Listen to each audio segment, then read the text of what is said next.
Hello everyone, আশা করি সবাই ভালো আছো। আজকে আমরা সমীকরণ সমাধানের তৃতীয় পদ্ধতি দেখবো এবং লাস্ট পদ্ধতি। তো আমার তিনটা পদ্ধতির মধ্যে এটা হচ্ছে কম্পারেটিভলি ইজিয়ার একটা পদ্ধতি। সো একটু মনোযোগ দিবা, একদম সহজ একটা পদ্ধতি। তুমি যদি এটা শিখো তখন তুমি বাকি দুইটার থেকে এটাকে প্রিফার করবে বেশি। সো এটাকে আমি কিভাবে করব, এই ইকুয়েশনটা সমাধান করার জন্য বা এই পদ্ধতিতে ইকুয়েশন সমাধান করার জন্য আমার দুইটা জিনিস মনে রাখতে হবে। প্রথমত আমি এক্স অথবা ওয়াই, এটা মনে রাখবো যে আমি এক্স অথবা ওয়াই এর যে কোনো একটাকে বাদ দিব। ঠিক আছে, এক্স অথবা ওয়াই এর যে কোনো একটাকে বাদ দিব। বুঝা গেল? এক্স অথবা ওয়াই এই দুইটার যে কোনো একটাকে বাদ দিব, যে কোনো একটিকে বাদ দিব, একটিকে বাদ দিব। বাদ কিভাবে দিব ভাইয়া? বাদ দিতে পারি আমি যোগ বিয়োগ করে। ঠিক আছে, এখন যোগ বিয়োগ করব, কোনটা করব, যোগ করব নাকি বিয়োগ করব, এটা কিভাবে বুঝবো? যদি আমি দেখি সেম সাইনে আছে তারা, যদি দেখি সেম সাইন, অর্থাৎ আমি যেটাকে বাদ দিতে চাচ্ছি, এক্স কে বাদ দিতে চাচ্ছি, এখানে এক্স এর দুইটা ইকুয়েশনের দিকে তাকাইতে হবে। যদি দুইটাই সেম সাইন থাকে, যেমন এখানে আছে এটা প্লাস, এখানেও প্লাস, যদি সেম সাইন থাকে সেক্ষেত্রে আমি মাইনাস করব। সেম সাইন থাকলে কি করব? মাইনাস করব। ঠিক আছে, আর যদি অপোজিট সাইন থাকে, যদি অপোজিট সাইন হয়, অপোজিট সাইন যদি হয় সেক্ষেত্রে আমি অ্যাড করব। ঠিক আছে, প্লাস করব। এই কথাটুকু মনে রাখতে পারলেই হয়েছে ভাইয়া। এরপর আমি তোমাকে প্রসিডিউরটা দেখাই দিচ্ছি, জাস্ট একবার একটু আলোচনা করবো, এরপর হচ্ছে একটা এক্সাম্পল দেখবো, তাহলে তোমাদের কাছে ব্যাপারটা একদম ক্লিয়ার হয়ে যাবে। এখান থেকে কি করবো, আমি মনে করো এক্স কে আমি বাদ দিতে চাচ্ছি, তো সেই ক্ষেত্রে আমার এক্স এর সহগগুলো সমান করতে হবে।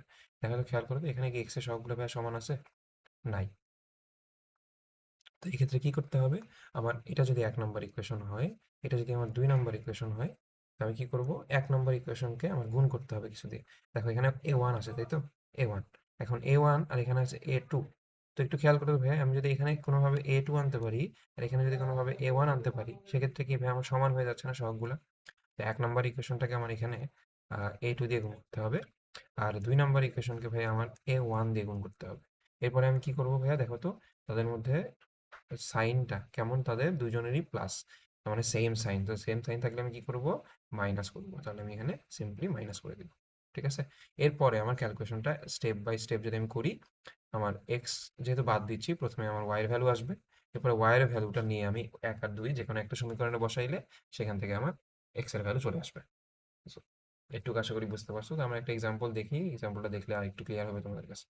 তো এক্সাম্পলটা, কোশ্চেনটা বলছে 2x plus 3y plus 5 equals to 0, আরেকটা বলছে 4x plus 7y plus 6 equals to 0। এই দুটো সমীকরণ সমাধান করতে বলছে। তো আমি এটাকে 1 নম্বর ধরে নিই, আর এটাকে আমি 2 নম্বর সমীকরণ ধরে নিই। তো আমি চাচ্ছি এখানটাতে x কে বাদ দিতে। ঠিক আছে, একটু খেয়াল করতে ভাইয়া, এখানে x এর সহগ কত আছে? 2, আর এখানে x এর সহগ কত? 4। এখন একটু খেয়াল করো, আমি যদি 1 নম্বর ইকুয়েশনটাকে, আমি যদি 1 নম্বর ইকুয়েশনটাকে 2 দিয়ে গুণ করি, দেখো তো ভাইয়া 2 দিয়ে গুণ করলে কত হবে? 4x হবে। আর 4x ইকুয়াল হয়ে গেছে না?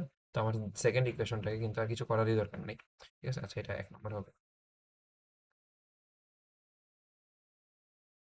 এক্ষেত্রে আমার 2 নম্বর ইকুয়েশনটাকে কিন্তু কিছু করার দরকার নেই, যে আমি সিম্পলি জাস্ট 1 দিয়ে গুণ লিখতে পারি। ঠিক আছে, আচ্ছা। তো এখন আমি কি, আমার কাজ কি? এখন আমার মাইনাস করে দেওয়ার কাজ। কারণ কি, এখানেও প্লাস আছে, এখানেও কি আছে? প্লাস আছে, অর্থাৎ সেম সাইন। তো সেম সাইন থাকলে আমি মাইনাস করে দেবো। তো এখানে কি লিখবো, দেখো 1 নম্বর ইকুয়েশনে লেফট সাইডকে আমি ক্যালকুলেশন করি। লেফট সাইডে কত? 4x হবে, প্লাস 3y ইন্টু 2 মানে 6y, প্লাস 5 ইন্টু 2 মানে 10, মাইনাস, আর সেকেন্ড ইকুয়েশনটা যেরকম ছিল ওরকমই হবে, কারণ 1 দিয়ে গুণ করা মানে একই কথা। আচ্ছা, -4x -7y -6 equals to 0। Right hand সাইডে তো 0, তো 0-র সাথে আমি যেটাই গুণ করি না কেন আমার ভ্যালু কিন্তু সেমই থাকবে।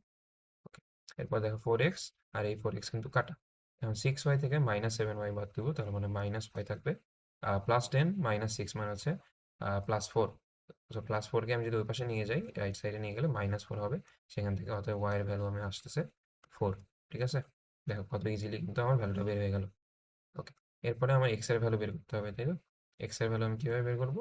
ওই যে প্রথমেই বলছিলাম যে আমার ওয়াই এর ভ্যালুটা যেহেতু আমি বের করতে পারছি এক্স কে বাদ দিয়ে, তার মানে আমি এখন এই ওয়াই এর ভ্যালুটাকে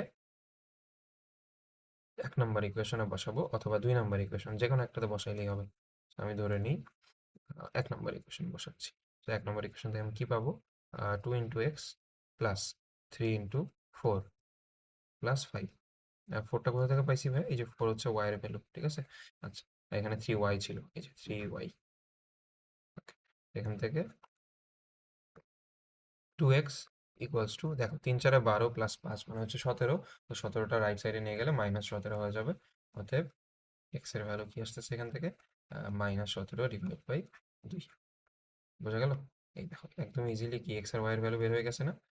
তো এই ছিল হচ্ছে মোটামুটি আমার অপনয়ন পদ্ধতি। তো দেখো কত ইজিলি কিন্তু আমি বের করে ফেলতে পারবো।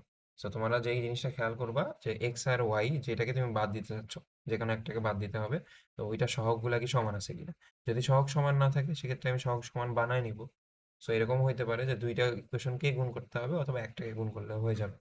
যেমন আমি যদি ওয়াইটা পিক করতাম অর্থাৎ ওয়াইকে বাদ দিতে চাইতাম, দেখো খেয়াল করো এখানে কিন্তু ওয়াইয়ের সহগ কোনোটাতেই সমান নাই। তো আমি যে কোনো একটাকে গুণ করে কিন্তু সমান বানাইতে পারতাম না। সেক্ষেত্রে দুইটাকেই আমার দুইটা ভিন্ন নাম্বার দিয়ে গুণ করতে হতো। এভাবে তোমরা একটু ট্রাই করলে কিন্তু ব্যাপারটা বুঝতে পারবো ইজিলি। তো আশা করি সবাই বুঝতে পারছো। আর তোমাদের যদি আরো কোনো ডাউট থাকে অবশ্যই কমেন্ট বক্সে জানাবো। আল্লাহ হাফিজ সবাইকে।